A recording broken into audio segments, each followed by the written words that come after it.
Welcome in to I Remember My First Time. Oh, don't be nasty, Jacob. Not that first time. Damn it. This is a podcast about cinematic awakenings. I like the sound of that. Where we talk about the movies we love with someone who just popped their cherry to that movie. BJ, stop turning me on.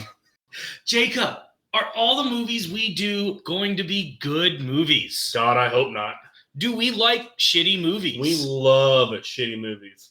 Sometimes even more than good movies. Are we critics? Absolutely not. But do we love movies? We love the shit out of movies.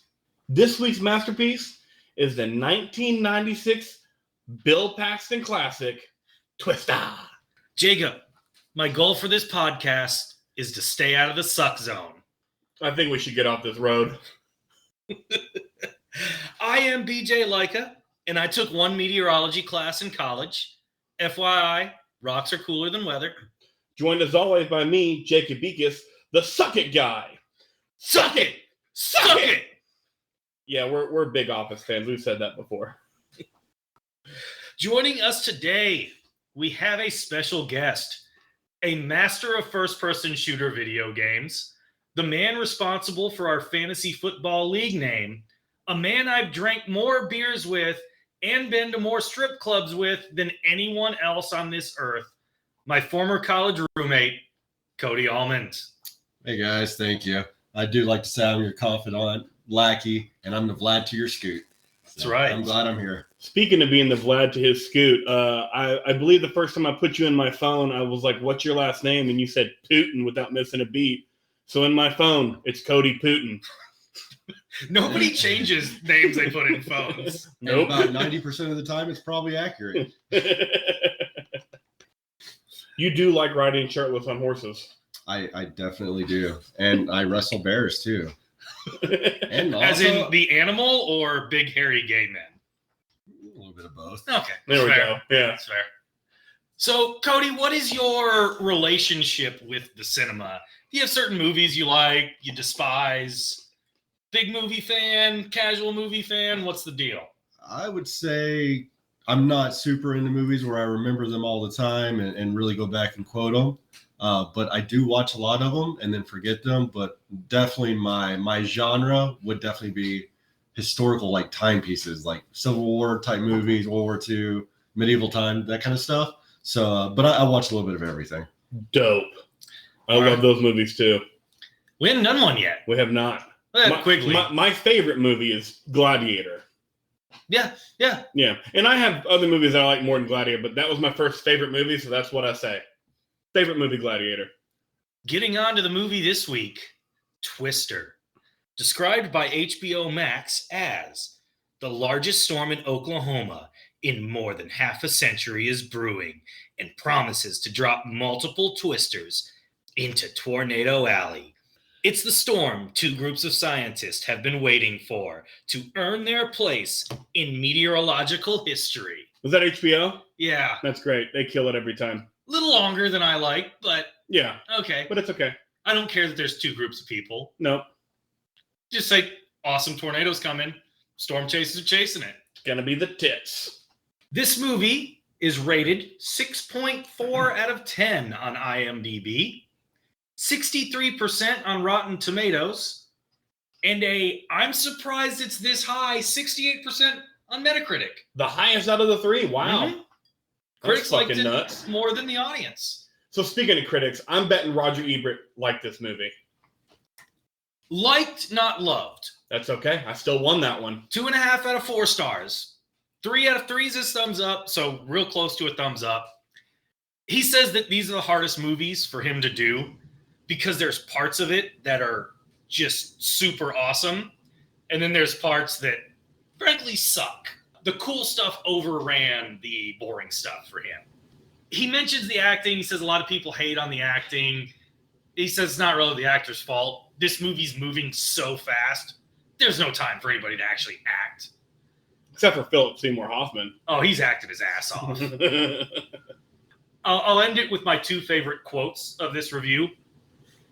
When he talks about the bad guys, he says, "You can tell they're evil because all their vehicles are black And even worse, they have corporate sponsorship. Yes, sir. Corporate sponsorship, which is funny that they have corporate sponsorship because one of my bits of trivia is only for you, BJ. Product placement? Product placement. Jonas is vilified for selling out to corporate sponsors, which is ironic considering Pepsi's very prominent product placement. Dodge, Jeep, Chrysler as well. Yeah. Yeah. Nobody's driving anything that's not a Mopar in this movie. Nope. So, yeah, put that in there for you because you love product placement in movies. Oh, the 90s were killing it in product placement. 100% they were. The budget in 96 of film... hold on. I hadn't mentioned my favorite part of the Ebert review. Oh, excuse the fuck out of me. This movie, which is classified as PG-13, clarifies that rating with one of the greatest single explanations in the history of the MPAA code. And I quote, "For intense depictions of very bad weather." Yes, PG-13 for that. You can't have 12-year-olds watch bad weather. You can put intense in front of anything and that'll make it PG-13. Anyway, I found that funny. I had to bring it up. 100. Go ahead with your budget. Came out in 96, filmed in 95. $92 million budget, 95. Inflation, that's $174 million. So opening weekend, it made $77 million to inflation. Whew. And total gross was $475 million. So it made its fucking money. This movie, I remember being incredibly popular when it came out. Yeah. I've never seen this movie beginning to end, but I've seen it a lot. Like just different scenes here and there, it coming on TV or whatever. It seems like a movie that they put on TV a bunch on cable in the early 2000s. Well, this is an easy movie that you don't have to bleep anything out. No.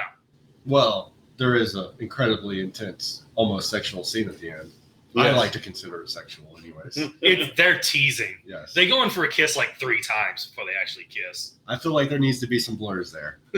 100% there does. You can't see the tongue on tongue. Yeah. You can't see the tonsil. I know Helen Hunt finished, Bill Paxton finished, and the tornado finished. Is that why the tornado left so quickly? Mm-hmm.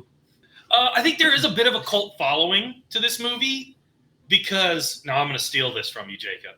Because if I know something, I'm going to take the glory. Of course. After Bill Paxton's death, a group of storm chasers, to honor him, strategically set up so their GPS beacons spelt out BP for Bill Paxton. That's cool. To piggyback off that trivia, that's been done numerous times before for different storm chasers and meteorologists and whatnot, but never for a non-storm chaser. Oh, cool. Bill Paxton was the first one they did that for. Cool. And only one to my knowledge. Jacob, what's your review of this movie?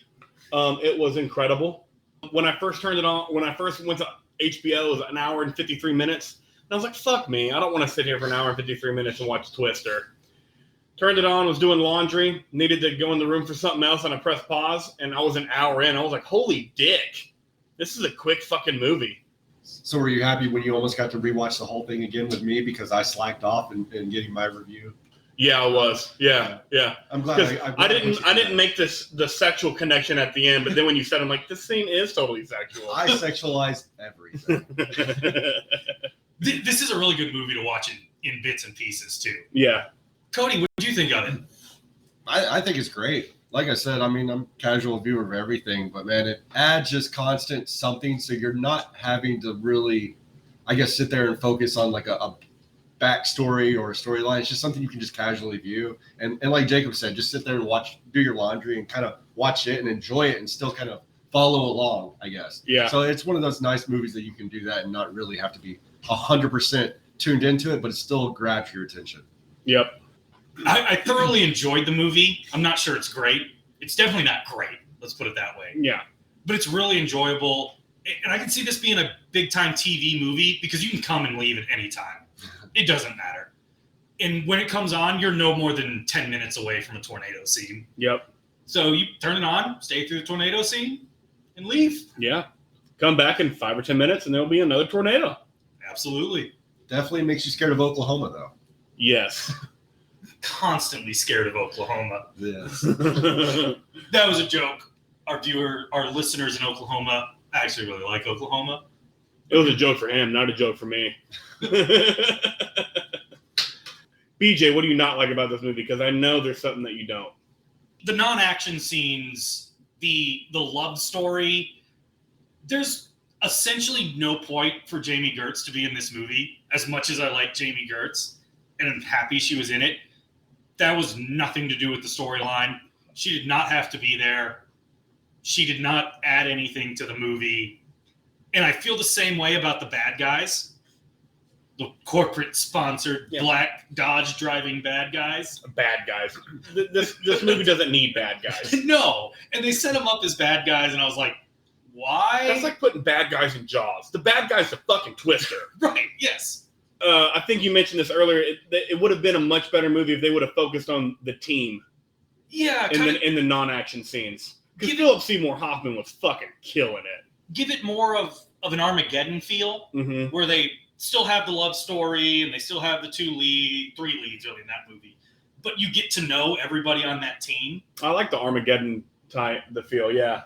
I think that would have made it a much better movie to focus more on the team than Jamie Gertz and the bad guy. I agree. Anything you didn't like, Cody? Honestly, I was sitting there thinking of one while y'all were talking about that, and I think I fully am on board with getting to know who the team was a little bit more, because there's so many characters that were obviously side parts, but like you don't even really get much knowledge of Rabbit, or I can't even say their names because Philip Seymour Hoffman. Yeah, or what's his name in there? Dusty. Who knows? It's crazy, but like they definitely should have provided some more focus on them rather than making a bad team, and I put that in quotes. And the bad team being, just someone that's sponsored by corporate, because they're not doing it for the love of science. God forbid they want to make money. Yeah, and ultimately help people in the end. Yeah. But because they're sponsored by a corporation, that's bad. He's got no instincts, Cody. That's true. That's why he ended up God knows where. Driving right into the tornado. That's why he ended up flinging around the tornado, and his driver ended up with the fucking 3 metal fucking poles right through his fucking chest. I think it was like a cell phone tower. I don't think Jamie Gertz is going to be able to bone her clients anymore now. With her giant phone? Yes. Yeah, there's, 25 characters in this movie for a script that might be 12 pages of dialogue. There's no dialogue in this movie. And most of it is, turn left here, barometric pressure is dropping.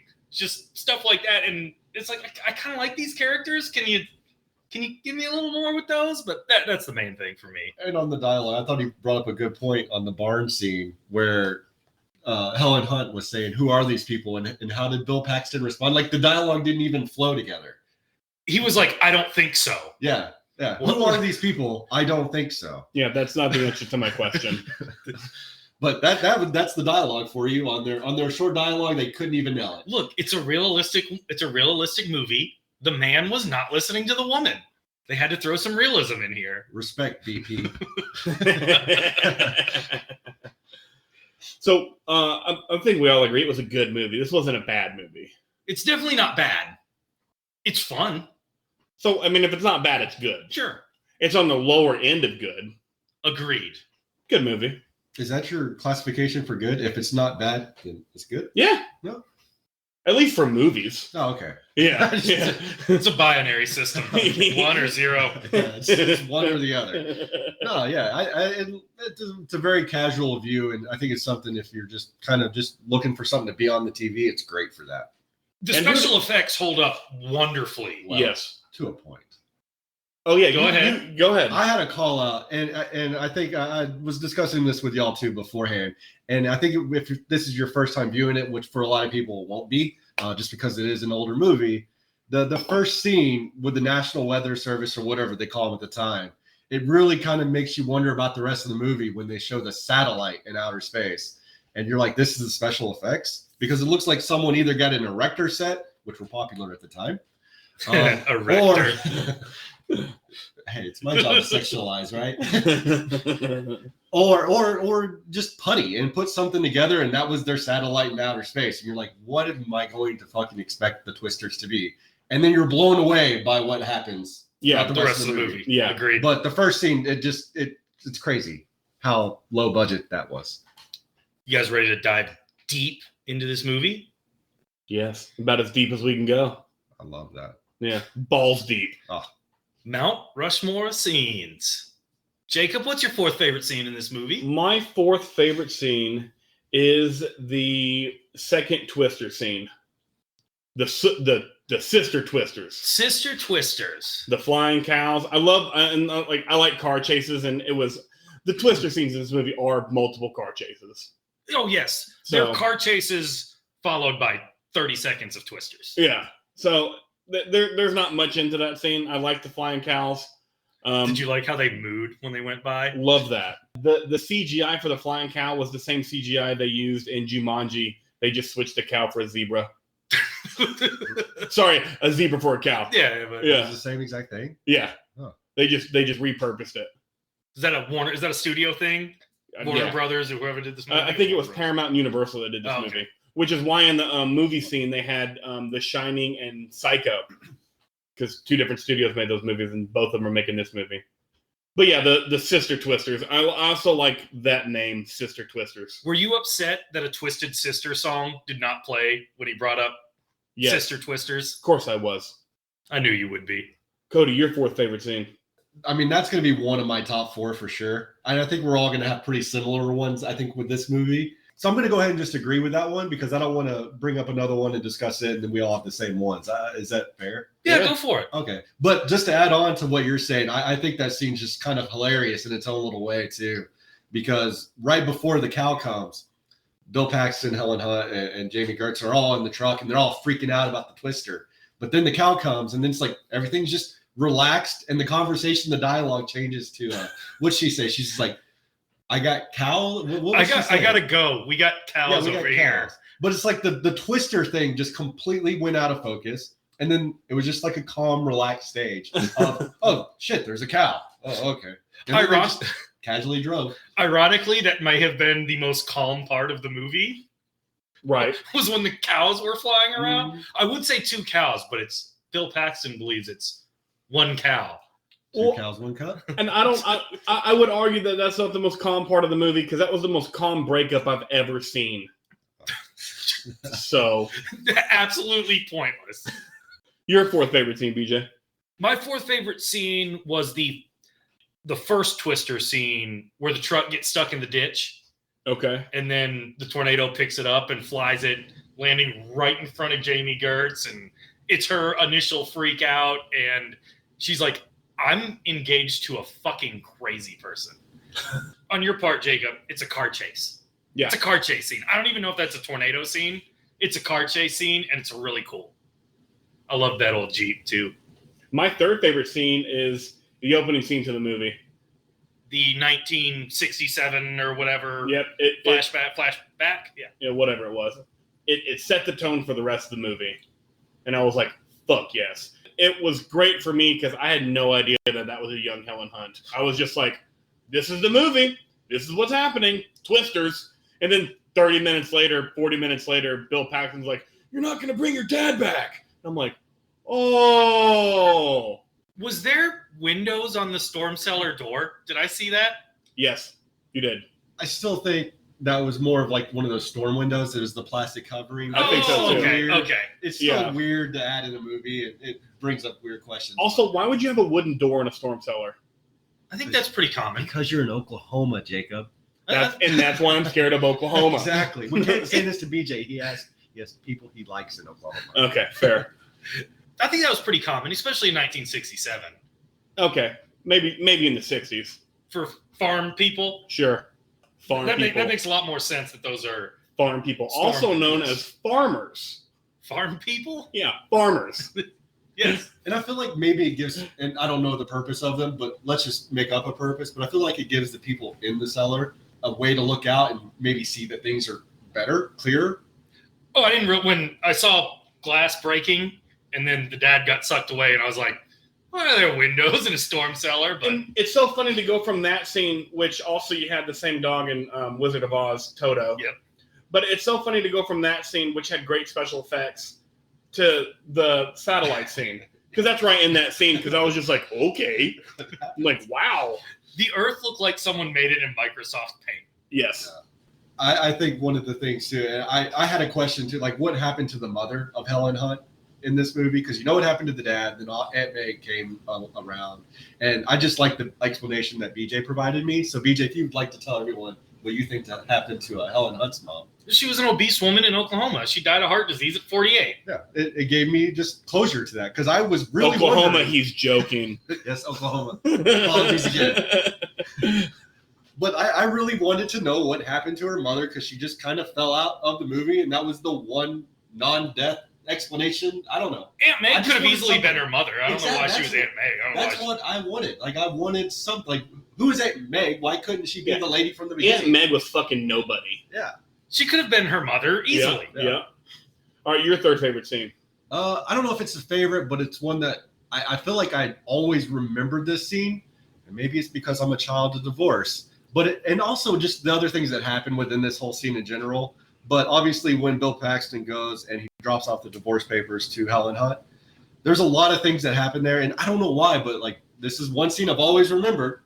I don't even know why. It's not even like that crazy. But it's cool when you go back and rewatch it. It's also like where you're introduced to the whole team as much as they will introduce them. Does some weird shots with Philip Seymour and Jamie Gertz like holding hands in the background and him being like super excited with her. So there's like a lot of weird, crazy nuances that happened in there. I wanted Jamie Gertz to end up with Philip Seymour Hoffman in this movie so bad. They should have had a tornado sex scene. They should have. 100%. I would have watched. End credit scene of them two just smashing. Hey, sign me up. Your third favorite.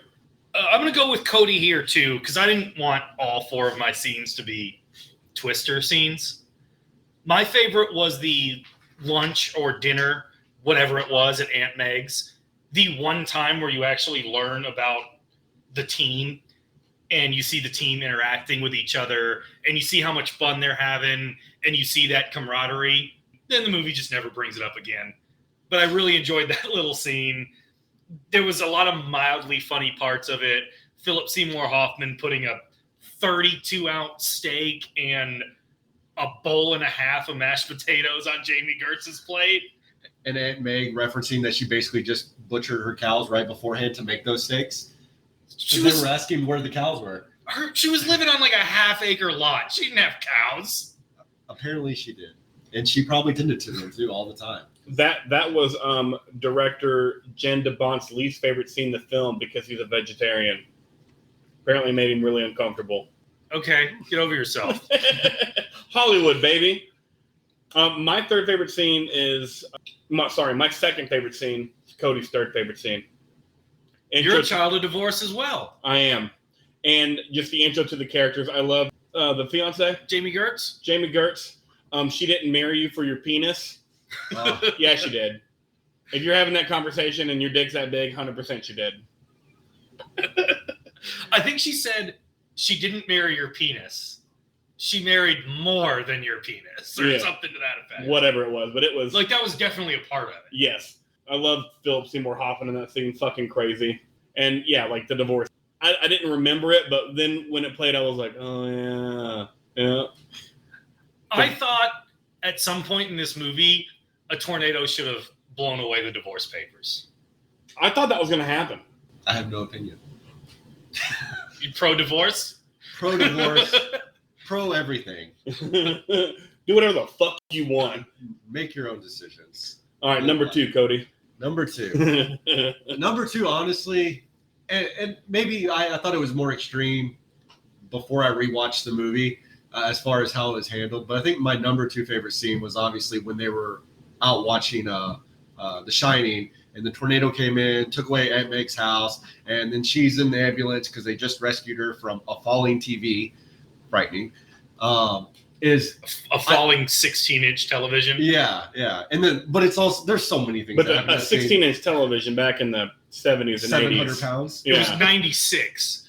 Yeah, whatever. Close enough. Yeah. It's just, when she's in the ambulance, though, and instead of, like, taking care of her, it's like, Aunt Meg's like, it's like going to a venture, and she's like, stop the next one. This team of tornado chasers is going to go stop tornadoes by just chasing the next one. It was a weird kind of go stop the bad guy, and the bad guy being the tornado in this point, which you can't stop. It was just weird. It was as underwhelming as the breakup scene. Yeah. Yeah. A very underwhelming win one for the Gipper scene. Yeah, and it was just funny. Like it just brings joy to me because it was just a really awkward, like, hey, go save the day by stopping what hurt me. But even though you can't stop it or do anything about it, go win the day. Like I said, it's a weak win one for the Gipper scene. Do it for science. I do agree with you. I think my favorite scene was the drive-in movie theater scene. I thought there was just really cool shots. I like Psycho and The Shining playing in the background. Yeah, I like the Twister tearing apart the movie screen little by little. That was cool. Right. The appearance of the tornado is the coolest appearance of a tornado. Yeah. Where you don't see it until the lightning flashes. That was cool. Then they all have to go huddle up inside. It's a Twister scene, and that was one of my favorite Twister And I think it brings it back to the special effect, and especially knowing that this was made in '95 too. Yeah. But also just that beginning scene with the satellite, man, they just improved the Twisters. Every Twister scene was very impressive. That was my number one honorable mention was the theater Twister scene. It's fair. Yeah. My number one scene, I'm going to assume is the same as y'all's, Final Showdown. Oh, yeah. But maybe for different reasons, but yes. Yeah. Yours is definitely the sexual nature of that scene. Yeah, it is. Now, this scene is a good 25 minutes long. Oh, yeah. It is a long final scene. Yes. Longer than any of us can last. We already talked about it, the dude getting stabbed right in the chest by the cell phone tower. That was probably my favorite part. He's a good that guy. I know he's in stuff. I know I've seen him in 10 different things. I don't know what I've seen him in, and I don't know what his name is. You could tell me what movie he's in, and I'd be like, I don't know who he played in that movie. Like, you'd have to tell me. Like, I think we were having that conversation last night. I was like, he's the guy that was Edward Norton's boss in Fight Club.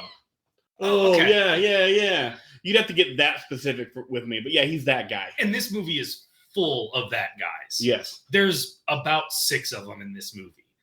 I know Jamie Gertz because I'm a big fan of Jamie Gertz. She's a that guy. The big guy on the bad guys crew, he's a that guy. Busey? Gary Busey's son, Jake Busey, is in this movie. Is he really? Yeah. Ferris Bueller's partner, I don't know his name. I don't know what he's been in other than Ferris Bueller. He's in it. There's a couple other guys on the good guys team that are that guys, but this movie's just full of that guys. Anyway, keep going on the first favorite scene. You know, you mentioned the sexual nature at the end of that scene. That's why they left the barn, because they weren't in the S&M. I don't know. Give me some tied up leather. I'm good. Wait, I already forgot his response. What was his response to her? Who are these people? And he goes, this isn't it? Something like that. Okay. It made no sense. Yeah. Maybe it ties into what Jacob just realized. It was definitely a sexual scene, in my opinion. He brought in the S&M, and now we know, like, this isn't where we're going to do it, Helen. We're doing it somewhere else. Maybe that's why he answered it. Maybe that's his safe word. That's his safe word. Going somewhere safer. There we go. Figured it out. Anything other than the sexual nature you loved about this scene? All sexual for me. All of Twister, definitely. Because speaking of sexual nature, in that scene, we go into the suck it part. The suck zone. That is true. Yeah, they were in the suck zone right before everyone finished. There is a lot, that brings into it, and the music that's being played during it too was not like a Twister. No, the music was sensual as shit. It was definitely the music in this movie is relentless. It is fucking nonstop, and it makes no sense. None. Like, it's just like, here's rock and roll, here's sensuality, here's whatever the fuck ever. I think this might be the only movie that uses Alison Krauss and Union Station and Van Halen music in the same movie, and the William Tell Overture. Wow.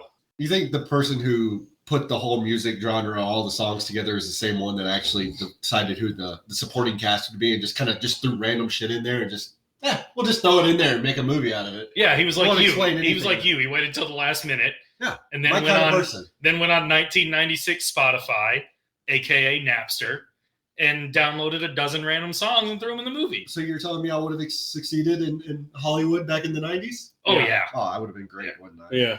This guy puts everything off to the last minute and just wings it. I have to bring up 2 things in this scene. The bad guy death, when they get sucked up by the Twister.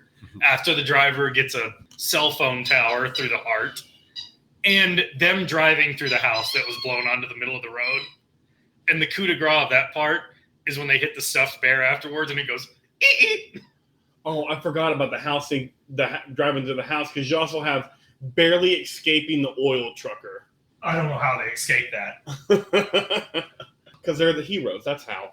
I feel like with the house scene, and maybe I need to go back and rewatch this part, but I feel like it was weird if you actually, right when he goes through the house, It's sideways, and he's going upstairs. and then he's going up the stairs, and then he comes out level with the road. Yeah, I noticed that too. Okay, I wanted to make sure I wasn't the only person that was like, this doesn't seem like a house should have been. That's not how geometry works. I'm going to quote my podcast partner here.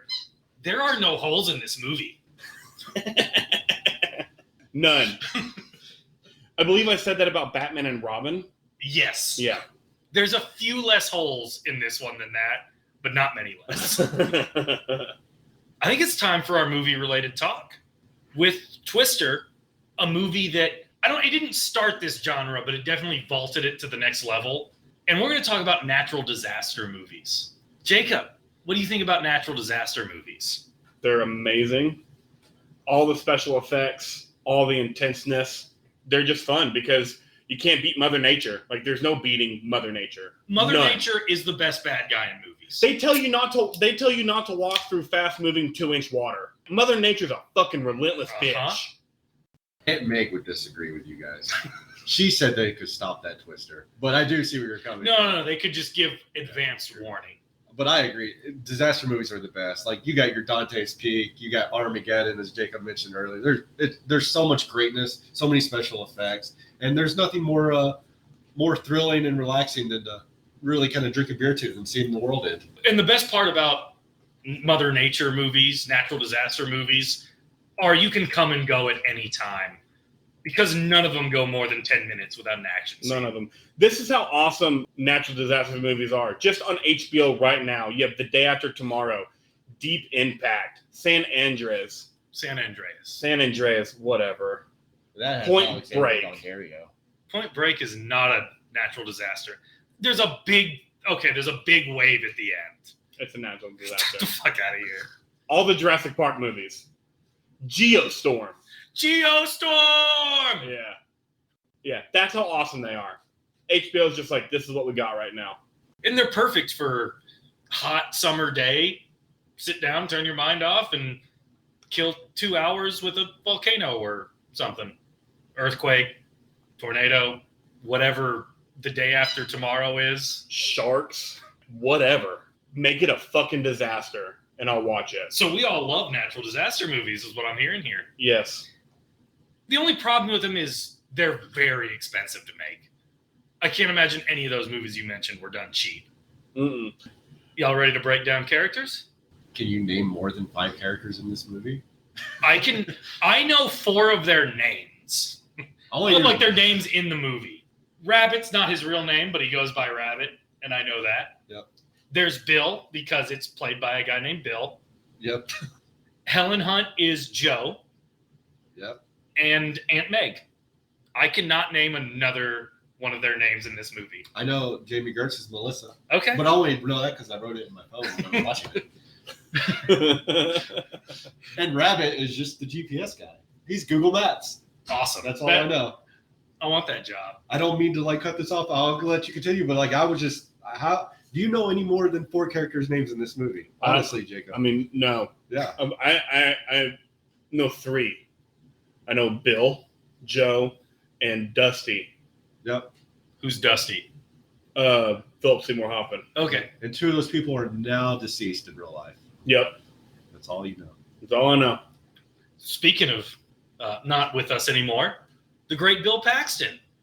What'd you guys think of Bill Paxton's performance in this movie? Great, just like everything he does. I think it's even better now that you pointed out to me that he just wasn't listening to women. I don't know why it was just funny to me that you pointed that out because it actually applied.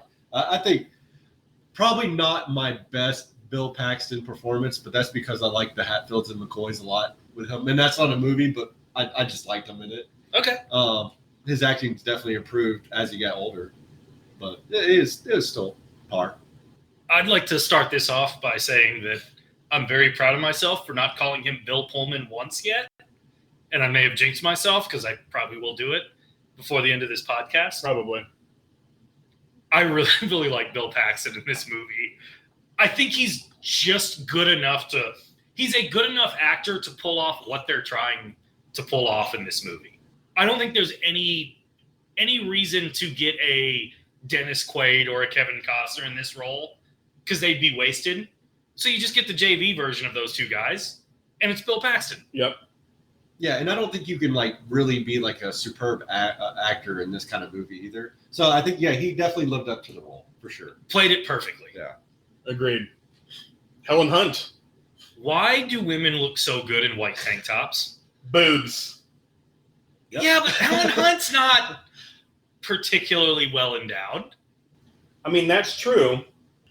But get your wife to wear a white t-shirt or a white tank top and tell me I'm wrong. Yeah, but she's much more well endowed than Helen Hunt. Or, as I refer to the hot women in white tank tops, the Michelle Rodriguez special. The Michelle Rodriguez special. Love that. Doesn't Michelle Rodriguez look great in white tank Oh, tops? fuck yes. White tank tops and leather pants. Your favorite color scheme? On her. 100% on her. Why didn't we talk about how good Bill Paxton looked when we were talking about him? Because Bill Paxton's good looking, not great looking. Oh, okay. Yeah. But so now we're on Helen Hunt. I do gotta say, like, obviously the looks is gonna be a thing, especially I sexualize everything. So I could not tell, or I could not decide that whole movie. Do I think she's attractive or not? My dad had a huge crush on Helen Hunt. Yeah. And I don't really know why. I can see it. I mean, it's the same But then I reason. can't It's see the it. same reason that Rania has a huge crush on Billy Bob Thornton. Some things don't make sense. Some things just don't make sense. But It's no, like my big crush on Flo from the Progressive commercials. Yeah. Okay. There's no question about what's her face from AT&T though, is there? Oh no, Lily from AT&T. Yeah, Lily. It's such a straight line goldness. Did you come up with an answer by the end of the movie? Is she attractive? No, I don't know. No, I didn't mean no as in no, she's not. Yeah. I'm just on the. You just don't know. I just don't know. That's that. I don't know. And I think that actually adds to it. It's like the Tina Fey syndrome, where you're like, is she? Yeah, she. Well, yeah. I think that kind of back and forth kind of adds to the attractiveness for me. She might have Tina Fey syndrome. There you go. But her acting was definitely great in this movie. Oh yeah, If we want to discuss the acting part too. yeah. Yeah, we do. She was better than Bill Paxton. Sure. She was probably the best actor outside of Philip Seymour Hoffman, Right. because he was killing it. Yeah. I always forget how funny Philip Seymour Hoffman is. Yeah, Or was. yeah. And then I watch stuff like Twister or The Big Lebowski, and I'm Along just Kate like, Polly. this guy's fucking funny. He's hilarious. I think I think like his best scenes are obviously like not even when he was the forefront of the camera, but if you just watch any scene and he's in the background, just the shit that he's doing is hilarious. Yeah. Like he's always jumping up and down or cheering, and it's just weird and funny. Did we shift to the Philip Seymour Hoffman conversation already? We did. Cool. I may have overjumped that gun a little. That's fine. That's okay. That's what I do as a guest. I don't know what's going on. It's your first time. It is. Things happen quickly. It's almost like the title. Yeah, Philip Seymour Hoffman killed it every scene he was in. Like you said, even the scenes he wasn't in, just in the background. I wanted to see some point the marijuana smoke roll out when he got out of the car or something to that effect. Out of the barn burner. Sure, yeah. Out of the Muskogee State College bus. Is that a real school? It is not. Okay. We've researched, people. We've researched. I have not. I did a Google search right before we jumped on here just to make sure, because I wanted some awesome facts of myself and I didn't come up with any. So I mean, you came up with one. There you go. State College. I didn't know it was a fake there you college. go. I guess I got that. None of those characters have real degrees. What was Bill Paxton's deal? Why was he only dating PhDs? I mean, why not? That's true. He's Bill Paxton. Yeah. They didn't even change the name of a character for him. Like, Bill, you are Bill Paxton. You don't even have to remember a character's name to All play right. your part. No one in Oklahoma goes by Bill. they're all Billy. Yeah, Billy. Every William in Oklahoma is Billy. Or Billy Joe. Yeah, Billy Bob. If your name is William Robert, you're Billy Bob. Jamie Gertz. As good as she was in this movie, because she wasn't bad, she didn't need to be in the movie. No, it was not her fault. They wasted her. Absolutely. She was coming in hard with the Southern accent. Yeah. Might have been my favorite part of the movie, how some people were putting on the Southern accents and others were like, I'm not fucking doing that. My favorite thing about Jamie Gertz is just her dedication to her job. Yes. Just twisters out the fucking wazoo. Turn that bitch on silent. Yeah. And she's like, I really can't take this call right now. And he's like, I need to talk. And she's like, okay. But I've got cows, so... Like, how is that even happening? Like, that made as little sense as the dialogue in this movie too. Like, you're not answering calls for your clients as a therapist. That was a bit that they thought would be funny that wasn't all that funny. I feel like it's working right now, though, right? It's working in hindsight talking about it. Yeah. And it worked in the beginning of the movie whenever she said he didn't marry you for your penis. They needed more lines like that in the movie. Yes, because she was a sexual therapist. Yes. A reproductive therapist. Whatever. Same thing. Sexual. Yeah. See, how do you think reproduction happens? And the bad guy. And I don't know how to pronounce his name. It's the Princess Bride guy. I mean, I can pronounce his first name. It's Carrie. My favorite thing about him, the only person that did an actual Oklahoma accent. Other people did Southern. He did an actual Oklahoma accent. Could you provide us an example of what that sounds like? I cannot do the Oklahoma accent. Mm-mm. And I lived there for a while. I know what it sounds like. I can't do it. We've been to strip clubs in Oklahoma, too. We want to tie that We've back. been to strip club. We've been to strip club in Oklahoma. A single one. And then we Yes. realized we don't want to go back. We had a pretty fun time. Sure, yeah. Always have a fun time. Yeah, the quality was not quite Dallas-Fort Worth quality. I still had a fucking blast. I don't even think I spent that much money that night, and I still had a fucking blast. Yeah, I don't think you have to in Oklahoma. Yeah, because the Uber driver that took us back home was like, oh, when I saw the location, I was really hoping it was one of them strippers. And honestly, after watching... There was your Oklahoma accent. It was, Thank you. And after watching Twister, I'm actually surprised there was a building to actually host a strip joint. Because there was about 1,800 Twisters in a 24-hour timeline on that movie. So just the fact that there's a standing building somewhere in that state puts me in awe. No fucking kidding. The Princess Bride guy, is he more attractive than Helen Hunt? Yes. He's a good-looking man. He looks better in The Princess Bride, but he still looks really good in this movie. Yeah. I mean, Helen Hunt still has boobs.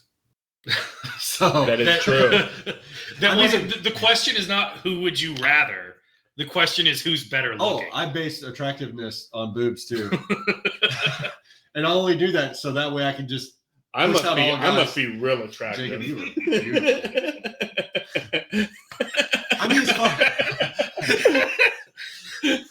as far as physical features, yeah, he's probably got the better face, jawline, all that. And that's why he can be in such outstanding movies as The Princess Bride. But I don't really have a hot take on him. Like Jamie Gertz, not his fault. He didn't need to be in this movie. There was no point. And he got to watch his driver die by a cell phone tower going through it. Which I know didn't see in person, but it would still be fun just to... Yeah. I don't know. Yeah, that happened. Yeah. Jacob, you are our trivia man. Yep, that is me. What'd you find out for this classic movie? I found out that filming in Oklahoma was briefly delayed due to Timothy McVeigh. Oh, I guess that makes sense. Yeah. Was the Oklahoma City bombing 95, 94? It was April 19th, 95. Most of the crew went to the site to help recovery efforts. Good for them. Yeah. That was good. A recording of a camel's moan was slowed down and used for the sounds of the tornado. So more sexual stuff for you. Moaning camels. And that's a great name for a strip club. Moaning Camels Yes, is a phenomenal name for a titty bar. With a very loud and heavy bass surround channel, this film was notorious for destroying surround speakers in theaters worldwide. That's pretty fucking cool. It destroyed the sound system in Yeah. the theaters Yeah. because of moaning camels. Yes. Because of sex. I'd have been pissed if I paid. I guess they weren't as expensive back then. But if I paid $7 to go see a movie and 30 minutes into it, the sound system just blew, Broke. I'd be fucking pissed. The explosion of the oil tanker was originally mistimed and was not caught on film. DeBont decided not to tell the studio immediately, and the stunt was reset and filmed again, costing a rumored $500,000. Ask for forgiveness, not for permission. That's right. And it was a cool-ass part of the movie, so thanks for that. Because them bitches would have said no. And this movie ended up making $475 million today. Days with sunshine posed a problem because they did not make the background skies look stormy. In order to fix this and prevent delays, several scenes, such as the truck cab sequences, had to be flooded with high-intensity Klieg lights for better contrast. As a result, Helen Hunt and Bill Paxton suffered minor retinal burns throughout much of the filming. Ugh. I'd be pissed. That sounds awful. Just to end every day with minor retinal burns. The town of Waukita, Real building, town. Real town. Yep. The building the actors used to get ready for filming was turned into a museum for the movie, where they have the Dorothy on display as well as many other items of the movie. I'd like to add right here that we need more museums for specific movies. That would be awesome. Do we though? Like, would you stop by to see basically what looked like R2D2 with a bunch of little cubes in it? Yeah, if I'm in Waukita, Oklahoma. If I'm driving through, I'd stop by, yeah. Sure. Uh, I'm each their own. I'm not going out of my way. Okay. But yeah, if there's a If I'm on a- RoboCop if- museum if I'm in on- Las Colinas, Yeah, if I'm I'll on go a- to the RoboCop museum. If I'm on a road trip and the Twister Museum is a 45-minute detour, whatever. I'm already driving for 6 hours. It was 45 minutes. Would you pay to get in said museum? $10, sure. Yeah, I'd pay $10. If you're charging more than $10 for a movie museum, I'm not going. I may grab a little souvenir at the end. A Bill Paxton pencil, maybe? Sure. Or a moaning camel. Or a moaning yeah, those little things you can. I'm doing motions of my hand and no one can see. But you know those little contraptions that you can like twist and turn, they make noises? Uh-huh. You have like a moaning camel sound every time you turn it over. There you go. Twister. This was the first movie released on DVD and the last release on HD DVD. This is the first DVD movie? Yeah. Like, ever. No. According to IMDb. That's a crazy, crazy fact. Like, that's a big honorary mention, I think, right? That's a big thing. Yeah. 90. So that'd have been like 97 is when DVDs became a thing. Or, yeah. Well, I would assume Okay. so. I feel like they Alright. reached my household in like 2010. You were living with me in 2010. So the Turndial TV. Tom Hanks was the original choice for the role of Bill Harding. Hanks read lines with the cast and even chose the character's wardrobe, which stayed in the final film, but dropped out of pre-production and said it wasn't what I was trying to do with my career at the time. It called for an eccentric man with a southern flair, and that wasn't me. While on the set of Apollo 13, Hanks felt his co-star Bill Paxton was perfect for the part in this film and helped Paxton land the role. Other people that were thought of for the role: Mel Gibson, Kevin Costner, Dennis Quaid, John Travolta, Richard Gere, John Cusack, Nicolas Cage, Bruce Willis, Val Kilmer, Kurt Russell, and Michael Keaton. Not Michael Douglas. No, because he wouldn't show his fucking dick. Show us your dick, Michael Douglas. I find that a weird little statement about the Tom Hanks, though, about the southern drawl, because he did Forrest Gump. Right. Like that seemed a little bit out. Again, absolutely no reason for this character It shouldn't to have been be as Tom good Hanks. as Tom Yeah, it Hanks. shouldn't have been him. But that I was said a it- weird reason. I said it doesn't need to be as good as Kevin Costner or Dennis Quaid, which ironically we're both thought of. If it doesn't need to be as good as them, it certainly doesn't need to be someone as good as Tom Hanks. Right. The role of Dusty Davis, Philip Seymour Hoffman, was considered to be Garth Brooks, Oh, Mark Cuban. well, like owner of the Mavericks, Mark Cuban. I Is didn't he look it up, known but I then? think so. Who knew who he was then? Right. He hadn't bought the Mavericks yet Yeah. in '96. And yeah, like what was he doing that anyone would even consider him for a movie? I don't know. I don't know, but I want Garth. I want to see the cut of Garth Brooks. I'm glad Philip Seymour Hoffman got the part. He's the one that he nailed it more than anyone. Oh yeah, for sure. Well, and then Chris Farley was also an option. When did he die? 2001, 2002. Okay. Because he recorded most of Shrek before he died. Oh, okay. Jane DuPont didn't want to work with famous actors because of their notoriously demanding nature and diva behavior, instead going for lesser-known actors in order to not draw away from the attention from the tornadoes. He said the hardest actor to cast was Helen Hunt. DuPont really wanted her to play the lead because he loved her strong persona and ability to boss people around, which reminded him of a whirlwind. However, the studio was puzzled over DuPont's choice since Hunt was only known for doing TV sitcoms at the time. Mad about you. So they pressured him into holding additional auditions. DuPont said these auditions were really embarrassing since he had to tell every actress who turned up that he had already set his mind on Hunt and afterwards informed the studio that he was unable to find a more suitable actress. I've been to interviews like that. They're terrible. Like, yeah, you're starting this on a losing end, bro. You're not getting this job. Christopher McDonald was considered for the role of Dr. Jonas Miller, the bad guy, but was already committed to Happy Gilmore, where he plays a similar arrogant, smug villain. Alec Baldwin, Peter Green, and Hugh Laurie were also considered. Was that just a typical 90s thing on movies, just always having a bad guy in every movie, no matter what it was? I think so. Okay. Yeah, because, I mean, as y'all mentioned many times, there was just no need for it. No. So anytime you talk about the bad guys, like, I don't even, even if who replaced them, it's like, I wouldn't feel any different about it. Yeah, he's not a bad guy, as I quote with my fingers that you can't see. He was not on the protagonist side. He was not doing it for science, BJ. He should have been. And he had no instincts.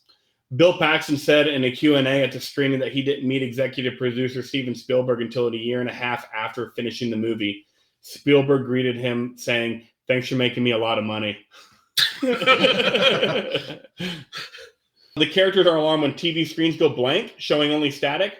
Before the tornado hits and the days before digital TV, it was discovered that tornadoes generate a signal that will override the blank channel 2 on analog TV sets. So, is that the channel we put it on for video games back then? Was that channel 2? No, it was input. Auxiliary input 2. Yeah. The instrument package used in the movie Dorothy is a homage to the instrument pack real tornado researchers attempt to place in the path of tornadoes, called Totable Tornado Observatory, or TOTO. Dorothy and Toto. Sure. Yeah, we know that. Quick question on that part. You said that they tried to put it. Have they actually been successful in putting those in tornadoes? Oh, I don't know. I didn't do that much research. It doesn't matter. Every tornado is different. Okay. Are they? I don't know. I took one meteorology class in college. What are you guys looking at me for? You said it was such like, I know what I'm talking about. The reason Jane Bedant signed to direct a film was that given to the rapid rise of CGI in the 90s, he saw this as perhaps the last opportunity to direct a large-scale film with practical effects. Time proved that he was right after CGI's fast evolution, almost a total abandon to make large-scale movies with practical effects, which is the coolest part of this fucking film. Right. Practical effects are cooler than CGI. Yeah, and I think a lot, as we talked about, I mean, he did a fucking great job on all of them, outside of obviously the spacing. But yeah, every twister in this, and there's so many twisters, were all unique, cool in their own way. He did a great job. One of our favorite things is breaking the fourth wall. The fourth wall was broken in this movie. When? 27 minutes and 22 seconds. Bill Paxton looks right at the camera for a split second. When you say breaking the fourth wall, does that mean like coming into our realm? Yeah, like they know they're in a movie. Oh, okay. He looked straight down the barrel, huh? Yeah. And when was that? 27-22? 27-22, yep. Joey Stopnick would later have a supporting role in Hollow Man, directed by Paul Verhoeven. Twister director Jane DuPont was director of photography on many of Verhoeven's earlier films, such as Basic Instinct. Such as Turkish Delight in 1973, The Fourth Man in 1983, Flesh and Blood in 1985, and Basic Instinct. Yes, sir. Only movie I've heard of out of all of those. Same. He was a Dutch guy, so those may be foreign films, or some of them may be. I don't know. Yeah. The set piece for the F5 tornado begins hurling farm machinery into Joe and Bill's path. was achieved by suspending the equipment from powerful helicopters and then releasing them on cue. The red pickup was then driven through the wreckage as it hit the ground, and CGI was used to add debris, including the steel wheel that bounces in front of the camera. The collision of the truck's window with one of the parts of the harvester is real and was not intended, hence the continuity error where it appears intact in the following shots. A real 120,000-pound two-story house was rolled in front of Bill and Joe by a 50-foot crane. That's the one they drove through? Yeah. I like the powerful helicopter aspect too. Yeah. I've never heard. What kind of helicopter you got? A powerful. I've never heard that adjective used to describe a helicopter. And the best part of the scene is the teddy bear that we talked about earlier was CGI'd. Through all that. Why? That cost? That's like a $70,000 teddy bear. I just imagine there's this big CGI team, and they're like, "You get this tornado, and you get the sister tornadoes, and you make us a teddy bear." That would have been my role. There are a total of 8 tornadoes in the film, not counting the prologue set during Joe's childhood. The entire movie happens in just 24 hours. I was wondering about that. Yeah. It felt like days. It was a single day. And then my favorite part of the trivia, save for last, this should have been a rated R movie. You know why? Because of sex. Moaning camels. Moaning camels. And sex. But I'm going to assume people that chase twisters, they have colorful language. Oh, they're sailors, essentially. Yeah, just like construction workers or anybody else. It was originally shot as a rated R film that featured profanity and grislier wound details. The film was edited down to PG-13 in post-production, which caused additional scenes with the Princess Bride guy and Philip Seymour Hoffman to be left on the cutting room floor due to content alone. Other profanities throughout the film were muted or replaced to secure the PG-13 rating. So I wonder how much more we would have liked Princess Bride guy if him and Philip Seymour Hoffman added a little bit more. Like added like him and Jamie Gertz? Yeah, yeah, just like that. I still think one of my favorite, and not to go back real quick, but I don't think we mentioned this, is at the very end of the movie, just really sexualizing the tornado and everything. Helen Hunt and Bill Paxton kissed. This is probably my favorite Philip Seymour Hoffman scene. After they kiss, he's back there cheering and clapping. I don't know why. That alone should just let you know. Because this should be rated R. He's baked and hasn't slept in 24 hours. Yes. That's why. And I had to end the trivia with Philip Seymour Hoffman. Speaking of him doing stuff in the background, in an early scene when Philip Seymour Hoffman is sitting on a lawn chair, he lifts his leg in the air while laughing. His genitals were fully visible for a split second. So he showed his dick, but Michael Douglas wouldn't? 100%. It was edited out of the DVD and VHS release, but it was leaked from VHS screeners sent to industry professionals. Wait, so they basically like neutered him Yeah. on the movie? Yes. That is what happened. This movie should have been rated R. I'm pissed that it wasn't. Just for Philip Seymour Hoffman's balls and dick? Yep. Speaking of Philip Seymour Hoffman, you ready for the impersonation segment? Oh, yes. This one's going to be tough because he's a Southern stoner, which is really hard to do. But I'm going to give it a shot because I always do. Hey, look, there's a suck zone. I'm just trying to find a way to put my dick in the suck zone without getting my whole body in the suck zone. Because that would be like the best blowjob ever, man. That's it. That's all I got. I feel like the visuals were definitely an intriguing part that a lot of the viewers or listeners won't be able to see. But the visuals you just provided there. I showed you my genitals just like Philip Seymour Hoffman. And I just neutered you too. Just like the movie did to Philip Seymour Hoffman. Oh man, this is fucking crazy, man. I'm just sitting here thinking, what if I got sucked up into the suck zone? Wouldn't that be just an intense orgasm? You know how women have like full body orgasms? I wonder if that would be that for me in the suck zone. Because that would be cool. Are y'all looking for me to do one? Oh yeah. Oh God, I don't even know what he sounds like. I mean, I'm listening to y'all. I can't do it. I really can't. I don't even know where to begin. Okay. So you got to tell us which one of ours was better then. Keep in mind, the other one's going to be pissed. Well, as stated earlier, Jacob has the boobs. I find him more attractive. Jake, If I didn't have the boobs, you would have won because you showed your genitals. yeah. Guys, I've gotten boobs and balls already. So. Final thoughts on the movie in general and what you rated this movie. Jacob, go ahead. This movie was awesome. I liked all of it. I even didn't like the non-action. Like, I liked the non-action sequences. They weren't bad for me. Like you, I think they could have been better. They should have focused on the team. I think it would have been a lot better. But I give the movie a 7.7. So on my IMDb profile, it's at an 8. Yeah, you rounded up. Yeah, it's 7.7 though because it shouldn't be an 8. It's not, but it's not a 7. Right. So, Cody, I'd give it to Philip Seymour Hoffman's balls as a rating. Both of them they were neutered off. 2 Philip Seymour Hoffman balls up. Yeah, honestly, I mean, as Jacob pointed out, yeah, there was a lot of just extra that didn't need to be there. Again, the bad guys. The weird Aunt Meg, I don't know where she really fit into the whole situation. Like, why couldn't she be the mom? I know this isn't like a big focal point, but it's like a weird 15 minutes of the film that, like, we don't know where mom went. Here comes this other random person. There's a lot of randomness in this. There's a lot of very odd choices. Yeah. And they could have focused on more things like Bill, like, because I would have loved to meet a lot of the team because a lot of them were quirky members. It would have been interesting to find out more who they were. Right. So, I mean, yeah, so I would probably, out of a 10, I'd probably give it like a 6.5, 7. Okay. I think we all agree this movie is fun. The tornado scenes are awesome. It's a great movie to just come in and leave whenever you want.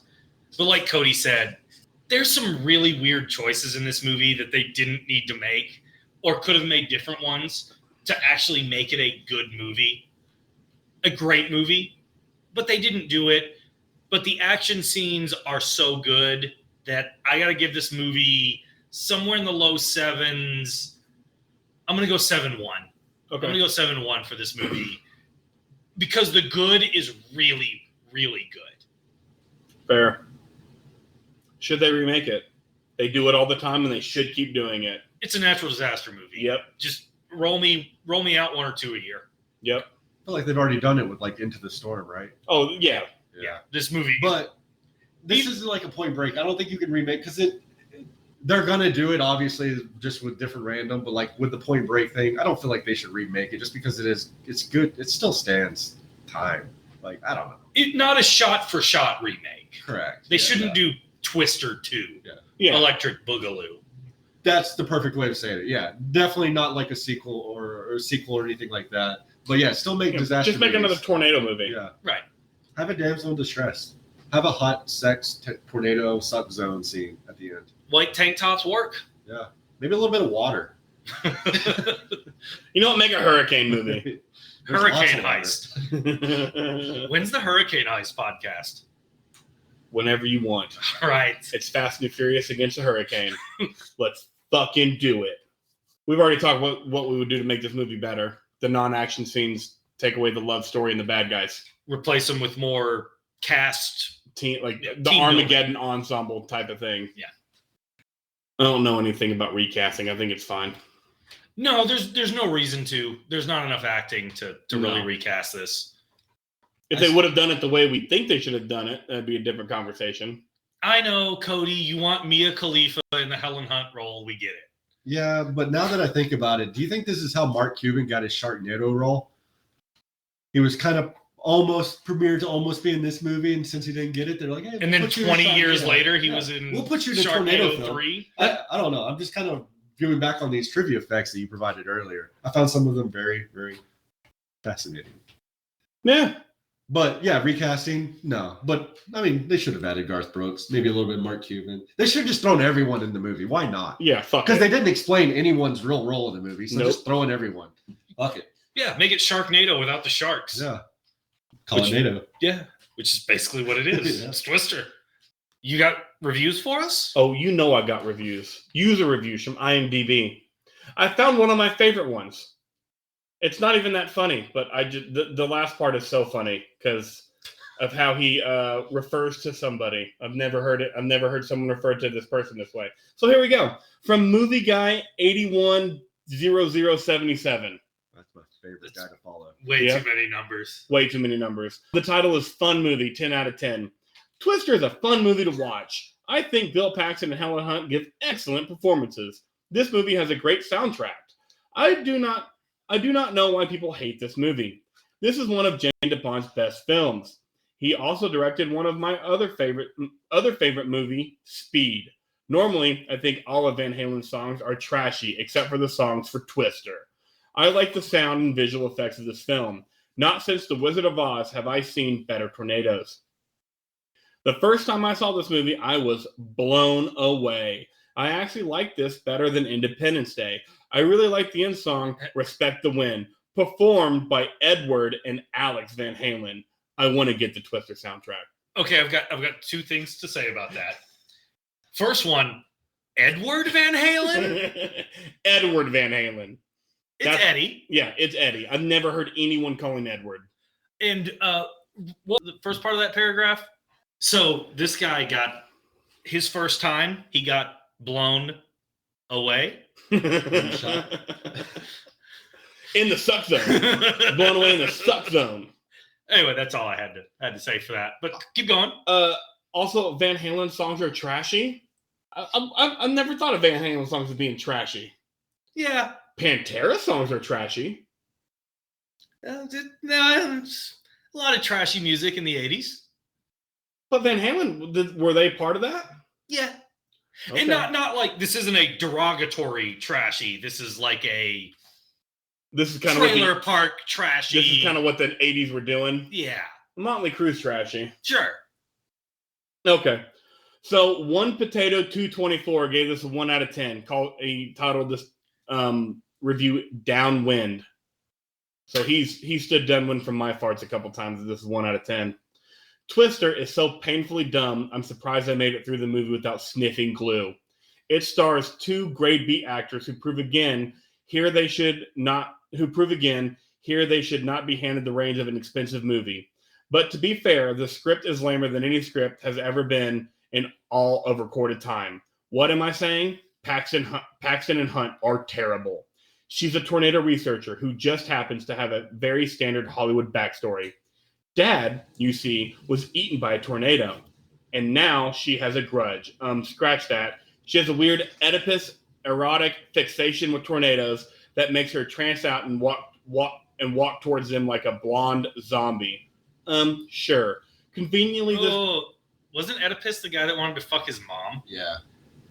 Oedipus Rex. Is he saying Helen Hunt wants to fuck tornadoes? I think so. She's drawn to him because he fucked her over in a way. It's kind of it's like how some women have daddy issues. She has tornado issues. It's almost like a Stockholm syndrome thing with tornadoes too. When they showed the shots of her looking at the tornadoes in that trance, I half expected her at some point in this movie to just walk right into a fucking tornado. Just go straight to the suck zone. Yeah. I think this guy, he's on point. I thought he was going to get to the right point, too, when he was like, to be fair, the script was the issue. But I feel like he's hating on the actors a little too much. I do, too. Because I feel like they presented their role pretty well for what they were given. Yeah.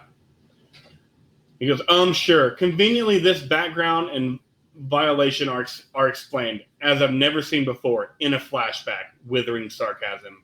Moving along. The tornado team you're supposed to root for is a bunch of unlikable nerds played by unlikable people, none more so than Philip Seymour Hoffman. Strike him out. We're done.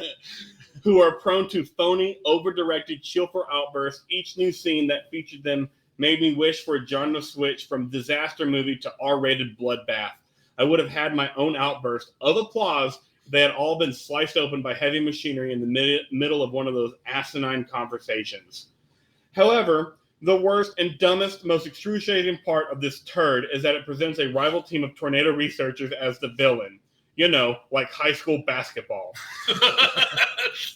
Bill Paxton actually has to deliver the line, I'm paraphrasing, Jonas, he's the team bad guy, has no instincts. He sought corporate funding and he's in it for the money. Sure, he's in meteorology for the money, not for the love of low pressure zones.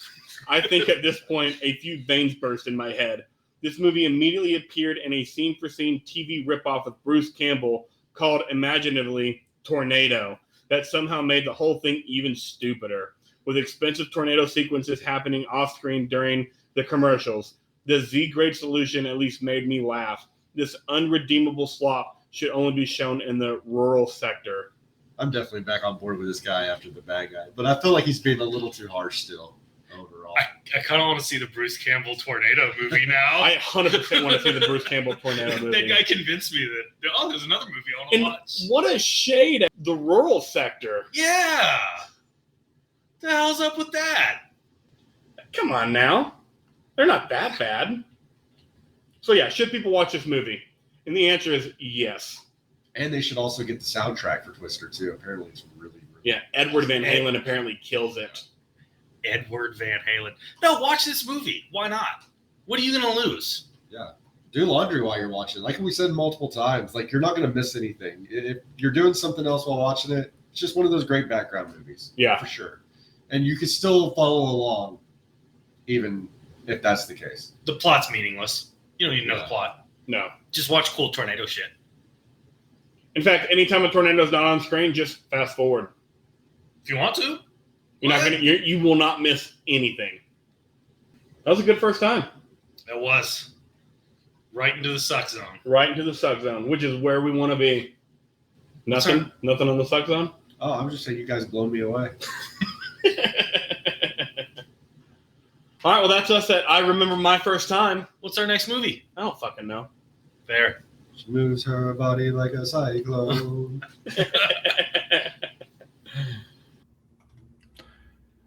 At some point, BJ and I will get this ending done the right way. Not everyone gets good quickly. Some mature slowly. So watch us grow by following us on Instagram, Facebook, and Twitter at IRMFTpod. And next week, join us for the film Chef, a food porn father-son restaurant indie film. Written and directed by Jon Favreau, getting back to his indie filmmaking roots. Watch on HBO Max and join us next week on I Remember My First Time.